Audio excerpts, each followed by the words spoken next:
Good morning to all of you. Welcome to all in this 10th class live session. सभी को नमस्ते. हम लोग एक्सरसाइज 2.1 कंप्लीट कर चुके हैं, सॉरी 1.1 स्टार्ट कर चुके हैं और एक्सरसाइज 1.1 के अंदर हमने क्वेश्चन नंबर 1 कंप्लीट कर लिया था, जिसमें हमने यूक्लिड्स डिवीज़न एल्गोरिथम सीखा था. ठीक है, अगर आपको याद हो तो हमने यूक्लिड्स डिवीज़न एल्गोरिथम इसके अंदर सीखा था. यूक्लिड्स डिवीज़न एल्गोरिथम मेथड क्या करने के लिए? HCF फाइंड करने के लिए. तो हमने क्वेश्चन नंबर 1 के तीनों पार्ट्स किए थे, अगर आपको याद हो. आइए एक बार और रिमाइंड करते हैं और इसके जैसा एक क्वेश्चन मैं आपके सामने कर रहा हूँ. डिजिट मैं अपनी तरफ से लिख रहा हूँ और HCF फाइंड करना है मुझे. HCF ऑफ, मैं डिजिट अपनी तरफ से लिख रहा हूँ 4052 एंड 12576. आइए इस क्वेश्चन को करते हैं फिर दोबारा से. कौन से? यूक्लिड डिवीज़न एल्गोरिथम से. तो सबसे पहले हेडिंग डालते हैं बाई यूक्लिड्स डिवीज़न एल्गोरिथम. अब ये क्लास रोज़ आपकी यूट्यूब पर चल रही है. ठीक है, आप इस क्लास को जितनी मर्जी बार देख लीजिए. जूम की क्लास तो एक बार ख़त्म हो गई, छूट गई दिक्कत. अब ये क्लास हमने आपकी ऐसी कर दी, आप कितनी मर्जी बार इस क्लास को, एक बार आपके पास लिंक आ गया, आप इसे कितनी मर्जी बार देखिए, कितनी मर्जी बार इसका रिवीजन करिए, लेकिन कॉपी पे काम अपडेट हमारे साथ साथ करिए. चलिए HCF का रिवीजन करने के लिए इस क्वेश्चन को करते हैं, फिर एक्सरसाइज को आगे बढ़ाएंगे. तो हमारे पास 40 मिनट का टाइम है. हम लोग इस पीरियड में जल्दी से अच्छे से काम स्टार्ट करते हैं. फॉर्मूला होता है dividend equal divisor multiply quotient plus remainder. आइए बड़ा नंबर अंदर लिखते हैं. ये हमारा डिवीज़न मेथड यहाँ पर चलता रहेगा 12576 और मुझे डिवाइड करना है इस नंबर को 4052 से. तो चलिए अपना कॉपी पेन उठाइए और बताइए कि इस पे कौन सा नंबर चलेगा.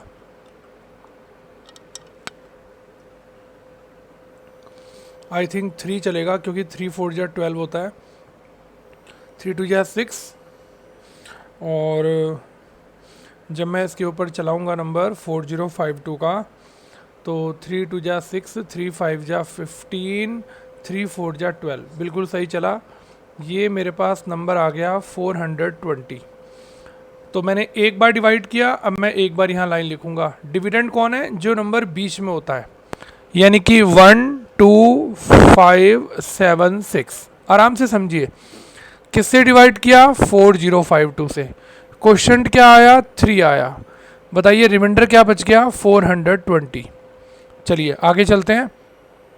फिर से 4052 को बीच में लिखते हैं और 4052 के ऊपर जब मैं इसका टेबल चलाऊंगा तो 9 4 जा 36 होता है. ये नंबर इससे छोटा आएगा, तो 900, 9 2 जा 18 और 9 4 जा 36 प्लस 1 37. इन दोनों को माइनस करते हैं, ये नंबर आ गया मेरे पास 272. ठीक है, अब बताइए इस समय कौन सा नंबर मेरे पास आना चाहिए बीच में? 4052. किससे डिवाइड किया? 420 से. लगता है टेबल बढ़े जाने वाली है. और नंबर आया 9 और रिमाइंडर बच गया 272. चलिए अब क्या बीच में लिखते हैं? अब 420 बीच में लिखते हैं. इसके ऊपर अगर मैं टेबल चलाऊं तो शायद 1 ही चलेगा, क्योंकि 2 तो बड़ा हो जाएगा. और ये माइनस करके आएगा 841. तो अब की बार डिविडेंड कौन है? अब की बार डिविडेंड है 420. किससे डिवाइड किया? 272 से. क्या आया डिवाइड करके? 1. रिमाइंडर क्या बचा? 148. चलिए अब बीच में लिखते हैं 272. 148 का टेबल 272 पर चलाते हैं. तो 148 का टेबल जब चलाएंगे तो नेचुरली 1 ही चलेगा, 2 तो बड़ा हो जाएगा. तो 12 में से 8 गए 4 और 6 में से 4 गए 2 और 2 में से 1 गया 1. तो अब की बार डिविडेंड कौन है? 272.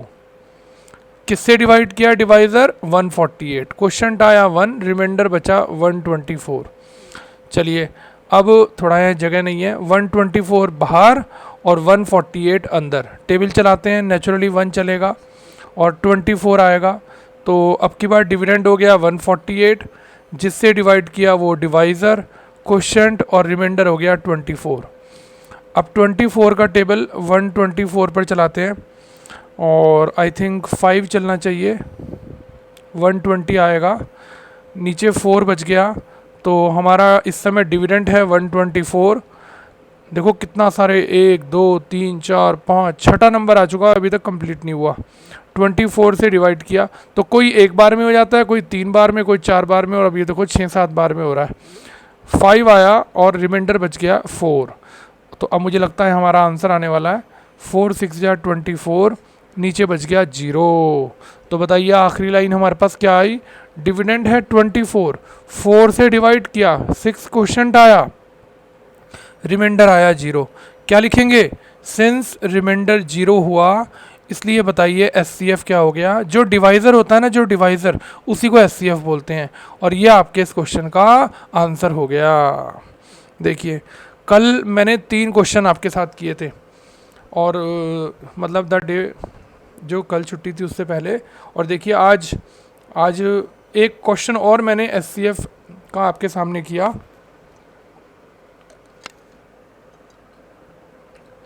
देखिए अच्छी बात समझ में आई कि नहीं आई। ये आपका रफ वर्क है, ये साइड में चलता रहेगा और इसी के बिहाफ पर आप जो जो डिवाइड करते रहेंगे यहाँ सामने लिखते रहेंगे। इसी लैंग्वेज में लिखने का नाम एल्गोरिथम है। ठीक है, चलिए आगे चलते हैं। तो एचसीएफ हमारा इस क्वेश्चन का 4 आ गया। आइए और आगे चलते हैं। इसी एक्सरसाइज के क्वेश्चन 1.1 का अब हम लोग करने जा रहे हैं क्वेश्चन नंबर 3। ज़रा ध्यान से समझिएगा, क्वेश्चन नंबर 3 मैं आपके सामने करने जा रहा हूँ। फिर मैं आपको इसका 100% फॉर्मूला पढ़ाऊँगा। अभी हमने इसका 50% फॉर्मूला पढ़ा है। क्वेश्चन है, आर्मी में 616 मेंबर्स हैं to be march behind the 32 members in a parade. 2 groups are to march in same number of column. Then what is the number of maximum number of column in which they can march? जब भी question के अंदर maximum कुछ निकालने के लिए आता है ना, तो हमेशा हम लोग क्या करते हैं, इसका एचसीएफ निकालते हैं। तो क्वेश्चन के अंदर लिखा हुआ है, मुझे इसका रीज़न भी बताना पड़ेगा। तो मैं यहाँ सबसे पहले रीज़न लिखूँगा, सिंस बुक में से देखकर, the 2 groups are to march in same number of columns. Therefore, to find out maximum number of columns, we have to take the HCF of 616 and 32। ये देखिए, अगर आप 616 और 32 का HCF निकालेंगे तो 616 और 32 का HCF निकालने पर आपको पता चल जाएगा ये सारे के सारे मेंबर कितने कॉलम में चल रहे हैं।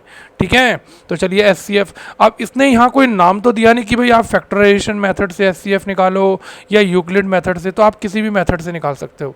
तो चलिए यूक्लिड से ही निकालते हैं, बाई यूक्लिड्स डिवीज़न एल्गोरिथम।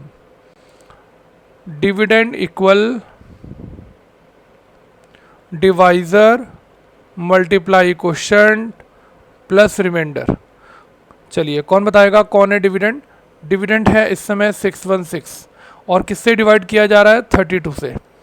चलिए 32 का टेबल चलाते हैं। 32 1 जा 32, 11 में से 2 गए 9 और 5 में से 3 गया 2, ऊपर लिखा 6। और अभी चलाते हैं इसका टेबल। 8 दूनी 16, 8 तिया 24, 9 दूनी 18, 9 तिया 27 और 1 28, 9 चलेगा। 9 चलाते हैं। 9 2 जा 18, देखना गलत तो नहीं हो रहा, क्योंकि 64 तो बड़ा हो जाएगा। 11 में से 2 गए 9 और 5 में से 3 गया 2, 9 दूनी 18, 9 तिया 27 और 1 28, 16 में से 8 गए 8 बच गया। तो क्या लिखेंगे यहाँ पर, डिविडेंड कौन है, डिविडेंड है 616। डिवाइज़र किससे डिवाइड किया, 32 से। क्वोशंट क्या आया, 19। नीचे रिमाइंडर क्या बचा, 8। चलिए अब क्या करते हैं, 32 बीच में लिखते हैं। 8 4 जा 32। चलिए बताइए कौन बताएगा, अब की बार डिविडेंड कौन है 32, किससे डिवाइड किया 8 से, क्वेश्चन क्या आया 4, रिमाइंडर क्या बचा 0। क्या लिखेंगे, सिंस रिमाइंडर 0 आया देयरफॉर HCF इक्वल्स, कौन बताएगा कितना हो गया HCF 8 हो गया। डिवाइजर को हम लोग HCF बोलते हैं। तो ये हमारे क्वेश्चन का आंसर हो गया। देयरफॉर स्टेटमेंट लिख देंगे, maximum number of columns is 8। बताइए कहानी समझ में आई कि नहीं आई। मैक्सिमम के लिए हमेशा HCF निकालते हैं, लेकिन रटना नहीं है, सब कुछ लैंग्वेज के ऊपर डिपेंड करता है। ठीक है, तो चलिए इसके जैसा एक और क्वेश्चन करते हैं और एग्जाम्पल नंबर 4 पढ़ते हैं। बिल्कुल आपकी एक्सरसाइज के सामने है एग्जाम्पल नंबर 4। आप एक बार जल्दी से एग्जाम्पल नंबर 4 की रीडिंग करिए।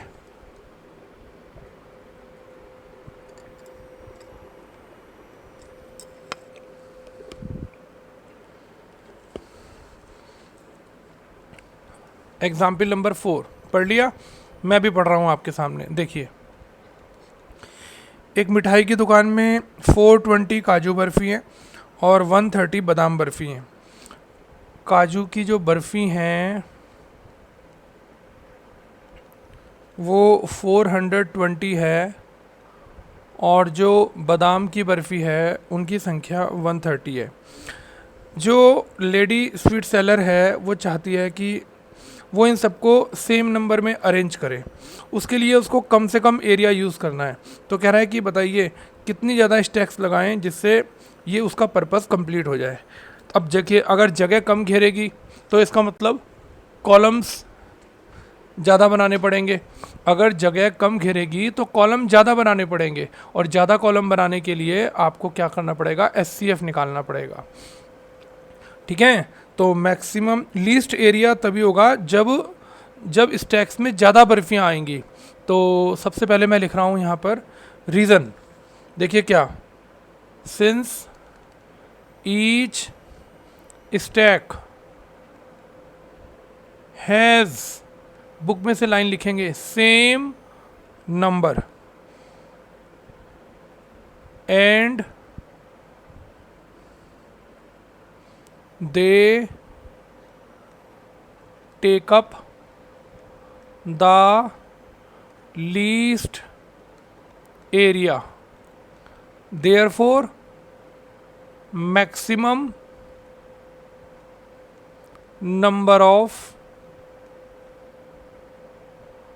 burfis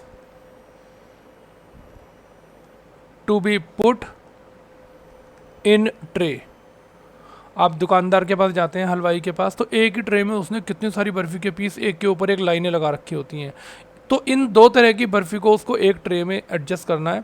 वो चाहता है कि कम से कम जगह घेरे। तो अब मान लिया आपकी क्लास में बहुत सारे बच्चे हैं, हम चाहते हैं कि पूरी क्लास में फैलने की बजाय वो बस आगे की सीटों पे पूरे आ जाएं। तो हम लोग क्या करते हैं, हम लोग करते हैं कि लीस्ट एरिया ऑक्यूपाई करें, तो एक सीट पर बच्चों की संख्या बढ़ा देते हैं। ठीक है, और अगर हम एक सीट पर बच्चों की संख्या कम कर देंगे तो फिर जगह ज़्यादा घेरेंगे। तो हम चाहते हैं कि बर्फियाँ लीस्ट एरिया ऑक्यूपाई करें। तो एरिया कम ऑक्यूपाई करने का एक ही रास्ता है कि आप कम एरिया में ज़्यादा बर्फ़ी रखें।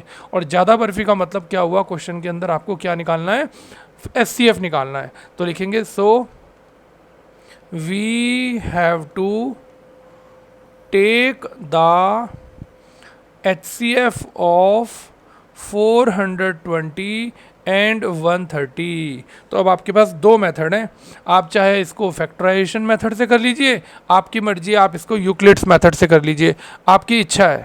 तो क्या करेंगे, मैं तो यूक्लिड से ही कर रहा हूँ भाई, बाई यूक्लिड्स। आपकी मर्जी, आप इसे कॉमन नंबर छांट कर लोएस्ट पावर वाले मेथड से भी कर सकते हैं। By Euclid's division algorithm. कौन बताएगा formula, dividend equal divisor multiply quotient plus क्या, रिमाइंडर। तो बताइए, सबसे पहले बड़ा नंबर बीच में लिखते हैं और 130 से डिवाइड करते हैं। तो ये 3 चलाकर देखते हैं, 390 आ गया। अगर 4 चलाएंगे तो बड़ा हो जाएगा, तो 0, 12 में से 9 गए 3। तो क्या लिखें, डिविडेंड कौन है 420, किससे डिवाइड किया 130 से, क्वोशंट क्या आया 3, रिमाइंडर क्या आया 30। चलिए अब 130 बीच में लिखते हैं और 4 चलाकर देखते हैं, ये देखो तो नीचे 10 बच गया। अब की बार डिविडेंड हो गया 130, जिससे डिवाइड किया वो डिवाइज़र, और क्वोशंट आया 4 और रिमाइंडर बचा 10। ठीक है, अब बीच में लिखते हैं 30, 10 3 जा 30, कौन बताएगा डिविडेंड कौन है 30, किससे डिवाइड किया 10 से, क्वोशंट क्या आया 3, रिमाइंडर क्या बचा 0। और जैसे ही पता चला कि रिमाइंडर 0 है तो SCF जो डिवाइज़र होता है वो हमारा आंसर हो गया। तो अब आप यहाँ पर स्टेटमेंट में आप आंसर दे देंगे, so she can made stacks, जो उसने लाइनें बनानी है, ऑफ 10 फॉर ईच बर्फी, यानी कि 10-10 की अगर वो लाइनें बनाएगी तो उसका कम एरिया में ज़्यादा बर्फियों के पीस एक ही ट्रे के अंदर आ जाएंगे। ठीक है, तो देखा आपने, मैंने आपके सामने ना एक जैसे 2 क्वेश्चन किए, और एक जैसे 2 क्वेश्चन करने से यही बेनिफिट होता है कि क्वेश्चन के अंदर अच्छे से चीज़ समझ में जल्दी से और ज़्यादा आ जाती है। तो आगे चलते हैं, क्वेश्चन को ध्यान से देखिए। नेक्स्ट क्वेश्चन की बात करते हैं, उससे पहले अब हम लोग जरा 100% वाला फॉर्मूला पढ़ लें, यूक्लिड्स का जो हमने 100% फॉर्मूला पढ़ना है। देखिए मैं आपके सामने फॉर्मूला लिख रहा हूँ, dividend equal divisor multiply quotient plus remainder. अब डिविडेंड को मैंने थोड़ी देर के लिए कुछ मान लेता हूँ, मैं A मान लेता हूँ, डिवाइज़र को B और क्वोशंट को Q और रिमाइंडर को मान लेता हूँ R। अब जरा बहुत ध्यान से एक क्वेश्चन देखिए, मैं 6 को आपके सामने 2 से डिवाइड कर रहा हूँ, कौन बच्चा बताएगा 2 3 जा 6, बताओ भाई रिमाइंडर क्या आया 0 आया। कोई बात नहीं, 5 को मैं 2 से डिवाइड करता हूँ, 2 2 जा 4, बताओ भाई रिमाइंडर क्या आया 1 आया। अब जरा 2 चीज़ें बड़े ध्यान से देखिए, रिमाइंडर आपकी 15 या 16 साल की एज हो गई, आपने आज तक अपनी 15-16 साल की एज में ऐसा कोई भी डिवाइड आज तक नहीं किया जिसका रिमाइंडर कभी नेगेटिव आए। या तो रिमाइंडर 0 आएगा, ये देखिए, या 0 से बड़ा आएगा, पॉजिटिव आएगा। तो यहाँ एक शर्त रखी जाएगी, वेयर, देखिए अभी हम कंप्लीट फॉर्मूला पढ़ने वाले हैं, अभी तो बस हमने ये पढ़ के छोड़ दिया कि dividend into divisor into quotient plus remainder. इसकी भी कोई शर्तें होती हैं। क्या शर्त होती है, आपके सामने एक जीता जागता एग्जाम्पल है, एक नंबर पूरा पूरा कट गया और एक नंबर अभी पूरा कटा नहीं है। रिमाइंडर हमेशा 0 से बड़ा होगा, पॉजिटिव होगा, या फिर 0 के इक्वल कब होगा, जब पूरा पूरा नंबर कट जाएगा। देख लीजिए, रिमाइंडर की 2 ही कैटेगरी हैं, या तो वो 0 है यानी कि 0 के इक्वल है, या फिर वो 0 से बड़ा है यानी कि पॉजिटिव नंबर है। लेकिन आप जरा ध्यान से देखें, चाहे वो 0 हो चाहे वो पॉजिटिव नंबर हो, वो हमेशा डिवाइजर से छोटा होता है। ये देखिए, ये रहा डिविडेंड जिससे डिवाइड किया डिवाइजर, यहाँ क्वोशंट और नीचे बचता है रिमाइंडर। रिमाइंडर हमेशा डिवाइजर से छोटा होगा। आज तक की एज में आपने कभी ऐसा कोई डिवाइड नहीं किया कि रिमाइंडर डिवाइजर से बड़ा होने की तो बात दूर, इक्वल भी ना हो, इक्वल भी ना हो। ये देखिए, बड़ा होने की तो बहुत दूर की बात है, इक्वल भी नहीं होना चाहिए। बताइए बात समझ में अच्छे से आई कि नहीं आई? ठीक है, तो इसलिए हमेशा ये कंडीशन अब आपको याद रखनी है कि रिमाइंडर हमेशा डिवाइजर से छोटा होगा, 0 के इक्वल भी हो सकता है और 0 से बड़ा भी हो सकता है। ये कंप्लीट फॉर्मूला है यूक्लिड्स डिवीजन एल्गोरिथम का। इसी कंप्लीट फॉर्मूले को ध्यान में रखते हुए आइए अब हम लोग एक्सरसाइज 1.1 का सेकंड क्वेश्चन आपके सामने करते हैं। एक्सरसाइज 1.1 का क्वेश्चन नंबर 2, मैं ध्यान से पढ़ रहा हूँ। Show that any positive odd integer is in the form of, इतनी सारी फॉर्म दे रखी हैं, कहता है कि वो इसमें से किसी भी फॉर्म में हो सकता है और क्यू एक इंटीजर है। तो सबसे पहले लिखते हैं लेट ए इज एनी, ध्यान से समझना क्वेश्चन को, positive integer, therefore by Euclid's division algorithm. ये देखिए क्या कहता है Euclid division algorithm, dividend equal divisor multiply quotient plus remainder. ठीक है, डिविडेंड को आपने थोड़ी देर के लिए पॉजिटिव इंटीजर a मान लिया, डिवाइजर को b लिख देते हैं, कोशेंट को q और रिमाइंडर का नाम r, और सामने कंडीशन लिखते हैं कि r, बताइए क्या कंडीशन है, जरूर लिखनी है, इसके बिना क्वेश्चन आगे चलेगा नहीं। रिमाइंडर हमेशा डिवाइजर से छोटा होगा, रिमाइंडर हमेशा 0 के बड़ा भी होगा और 0 के इक्वल भी होगा। ये देखिए बड़ी इंपॉर्टेंट बात, रिमाइंडर डिवाइजर से छोटा, रिमाइंडर 0 से बड़ा, 0 के इक्वल। ठीक है, तो फॉर्मूला लिख दिया मैंने आपके सामने, a equal b q plus r. अब जरा चेक करिए आपके आंसर में क्यू के साथ क्या आ रहा है, चेक करिए, कोई बच्चा चैटिंग में बताएगा, वेरी गुड। क्यू के साथ क्या आ रहा है बताइए, इसने लिखा ना show that any positive odd integer is in the, हाँ 6 आएगा, वेरी गुड, बिल्कुल ठीक बताया, 6q + 1 6। तो q के साथ आपका 6 आ रहा है, हमारा b आ रहा है, तो हम यहाँ b की वैल्यू अपने आंसर के ऊपर डिपेंड रखते हैं। तो क्या लिखूंगा मैं यहाँ लिखने जा रहा हूँ पुट b की वैल्यू 6। तो जहाँ जहाँ पूरी इस कंडीशन में b है, अब आप उसकी जगह 6 लिख, कहाँ से लिखा 6, देख लो आपके क्वेश्चन में लिखा हुआ है कि 6 लिखना है। तो क्या लिखेंगे, देयरफॉर a की वैल्यू हो गई 6q + r, और आगे की कंडीशन लेकर चलते हैं, where r less than 6 greater than और इक्वल टू 0। ये देखिए रिमाइंडर 6 से छोटा होगा, 0 के इक्वल भी होगा और 0 से बड़ा भी होगा। ठीक है, ये देखिए b की वैल्यू 6 लिखी मैंने, कहाँ से लिखी, आंसर में से देख के लिखी, कुछ नहीं बस यहाँ लिखना है पुट b = 6।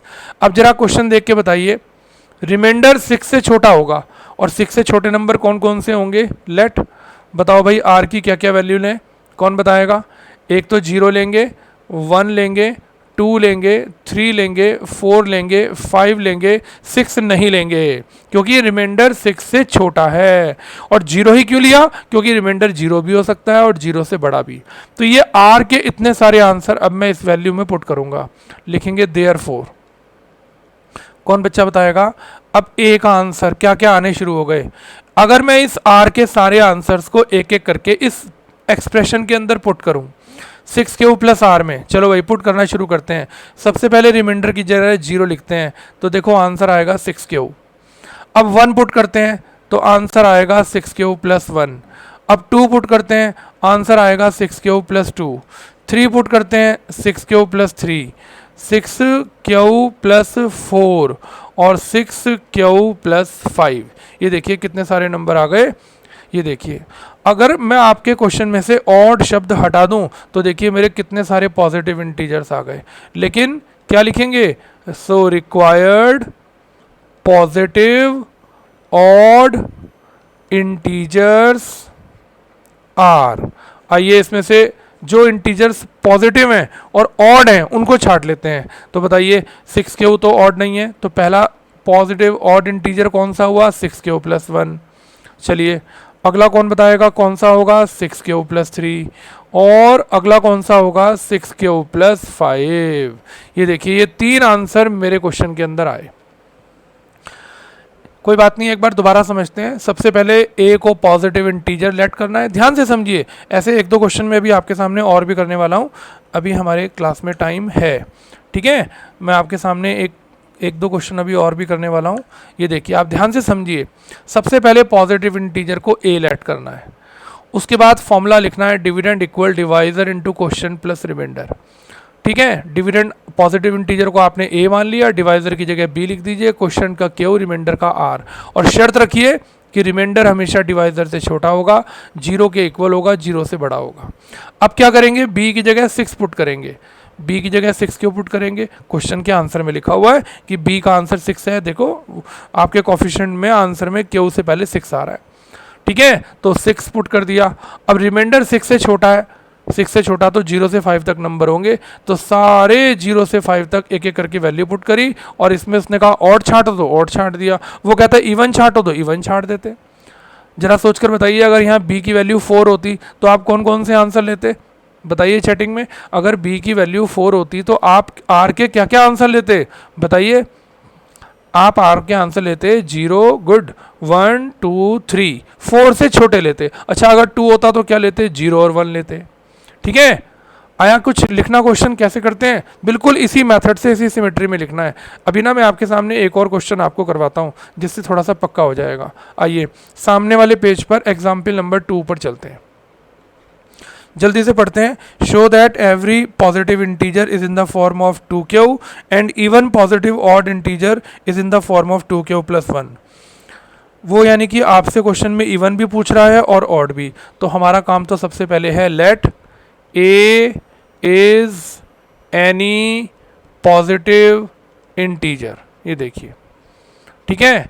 सो बाई क्या लिखेंगे? Euclid's division algorithm. कौन बताएगा? फॉर्मूला क्या होता है?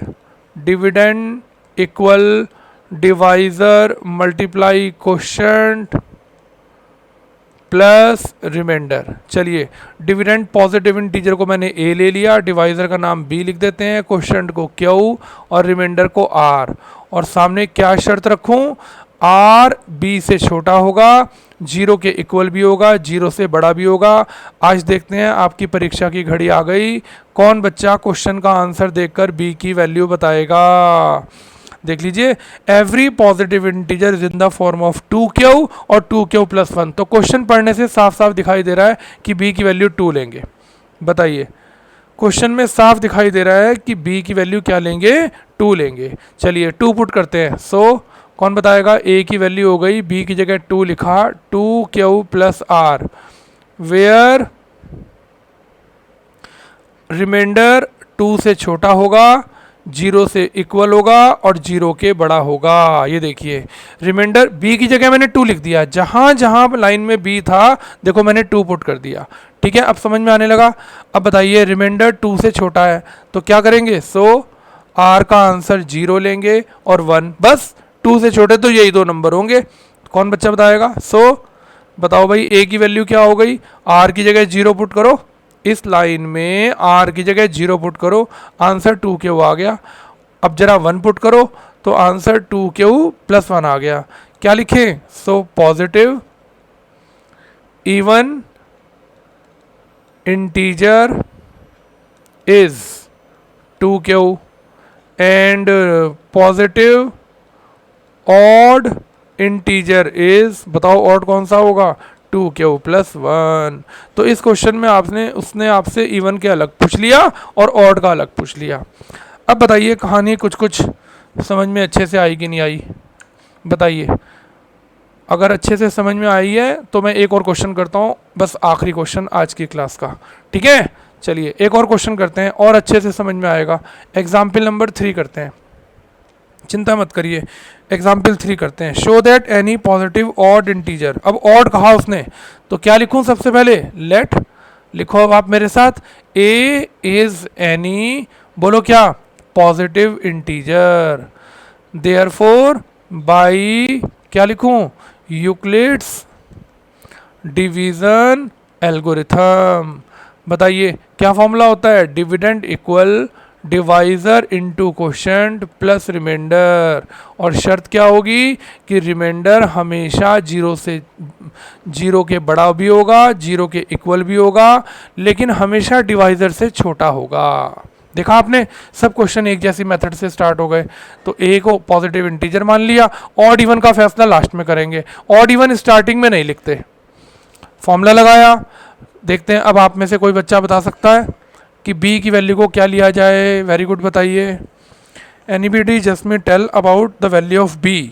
बिल्कुल सही जवाब आने वाला है। देखो बी की वैल्यू क्या लेंगे? 4। देख लो आप अपने आंसर में, क्यू से पहले 4 आ रहा है। सेकंड क्वेश्चन में क्यू से पहले 6 आ रहा था। एग्जाम्पल 2 में क्यू से पहले 2 आ रहा था। तो बी की जगह 4 पुट करते हैं। तो बताइए, बी की जगह 4q + r, वेयर कौन बताएगा? रिमाइंडर 4 से छोटा होगा, कौन बताएगा? 0 के इक्वल होगा और 0 से बड़ा होगा। ये देखिए, ये देखिए, रिमाइंडर डिवाइजर से छोटा होगा। डिवाइजर कौन है? 4। तो क्या लिखेंगे? सो अब बताइए r की वैल्यू क्या क्या होगी? कौन बच्चा बताएगा? 4 से छोटा, 4 नहीं लेना।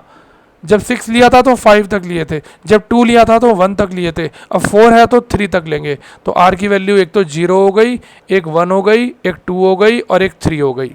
ठीक है, चलिए लिखते हैं। सो बताओ भाई, इस लाइन में सबसे पहले मैं r की जगह अगर 0 पुट करूं तो मेरा आंसर क्या आएगा? 4q। बताइए 1 पुट करें तो आंसर क्या आएगा? 4q plus 1। बताइए अब अगर 2 पुट करें तो आंसर आएगा 4q प्लस 2। अगर 3 पुट करें तो आंसर आएगा 4q प्लस 3। ये देखिए r की जगह 0 पुट किया, फिर 1 पुट किया, फिर 2, फिर 3। अब इतने सारे नंबर आ गए, लेकिन इसने कहा क्वेश्चन में इसमें से ऑड नंबर छाड़ दो, तो क्या लिखेंगे? So required positive odd integers are. बताइए इन सब में पॉजिटिव ऑड इंटीजर कौन कौन से हैं? ऑड, ध्यान रखना, इवन नहीं, ऑड। तो पहला पॉजिटिव ऑड इंटीजर हुआ 4q प्लस 1। अगला पॉजिटिव ऑड इंटीजर कौन बताएगा? 4q plus 3। और लीजिए आपका क्वेश्चन प्रूव्ड हो गया। बताइए बात समझ में आई कि नहीं आई? तो आप मुझे मेरे पर्सनल नंबर पर एक बार ज़रूर व्हाट्सएप पे बता देंगे कि आज की क्लास के ये क्वेश्चन आपकी समझ में अच्छे से आए या नहीं आए। ये देखिए पहले मैंने आपके सामने एक बड़ा सा क्वेश्चन किया, ये देखो, ठीक है, ये देखो यूक्लिड मेथड समझाया दोबारा से। फिर मैंने एक वर्ड प्रॉब्लम करी, मैक्सिमम आया। फिर हमने काजू बर्फ़ी में अगर कम एरिया चाहिए तो ज़्यादा बर्फ़ी रखनी पड़ेगी, ज़्यादा के लिए फिर हमने SCF निकाला। और ये हमने फॉर्मूला कंप्लीट सीखा कि रिमाइंडर हमेशा डिवाइज़र से छोटा होता है, लेकिन 0 के इक्वल भी होता है और 0 से बड़ा भी। इसका एग्जाम्पल देकर मैंने आपको बताया।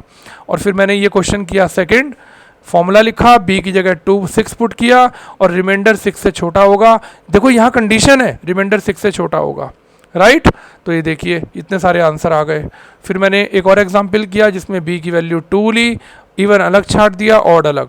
और फिर मैंने एक और एग्जाम्पल किया जिसमें b की वैल्यू 4 ली, 0 से 3 तक नंबर लिखे और इवन नंबर अलग और ऑड मैंने अलग छाट दिए। ऑड वाला उसने पूछा था, ऑड वाला मेरा आंसर आ गया। ठीक है, तो चलिए आज की क्लास को यहीं ख़त्म करते हैं। आप मुझे ज़रूर बताइएगा कि ये सभी क्वेश्चंस आपके अच्छे से समझ में आए या नहीं आए। ठीक है, ज़रूर प्रैक्टिस करनी है। कल मैं और क्वेश्चंस भी आपके सामने ला सकता हूँ। पहले एक्सरसाइज कंप्लीट कर लें, फिर इसके खूब बढ़िया बढ़िया एक्स्ट्रा क्वेश्चन करेंगे, जिससे ये चीज़ें जो सामने आ रही हैं ये आपको बहुत अच्छे से समझ में आ जाए। कोई भी प्रॉब्लम हो बताइए। मैंने एक जैसे 3 क्वेश्चन इसलिए किए जिससे आपको लिखना आ जाए, एक भी स्टेप इसमें आपका बीच में छूटना नहीं चाहिए। चलिए आपकी अगली क्लास का टाइम हो रहा है। Thank you very much, God bless you, have a good day and take care.